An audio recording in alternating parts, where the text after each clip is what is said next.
ಮಹಾಬರಗಾಲದಿಂದ ಬಳಲುತ್ತಿದ್ದ ಕಾಡಿನಲ್ಲಿ ಗಜೇಂದ್ರ ಎಂಬ ಬಲಿಷ್ಠ ಆನೆ ಒಂದು ರಹಸ್ಯವಾದ ತಣ್ಣನೆಯ ಕೆರೆಯನ್ನು ಕಂಡುಕೊಳ್ಳುತ್ತಾನೆ. ಆ ನೀರನ್ನು ಯಾರೊಂದಿಗೂ ಹಂಚಿಕೊಳ್ಳದೆ ಇದು ನನ್ನದು ಮಾತ್ರ ಎಂದು ಹೆಮ್ಮೆಯಿಂದ ಕಾವಲು ಕುಳಿತಾನೆ.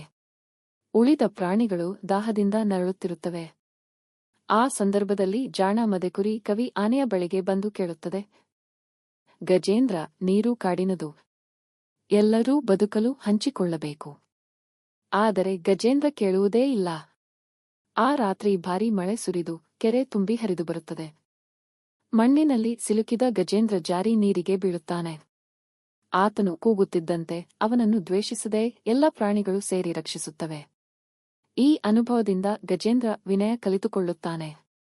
ಮುಂದೆ ಎಲ್ಲರಿಗೂ ನೀರು ಸಿಗುವಂತೆ ಹರಿವುಗಳನ್ನು ಸ್ವಚ್ಛಗೊಳಿಸುತ್ತಾನೆ.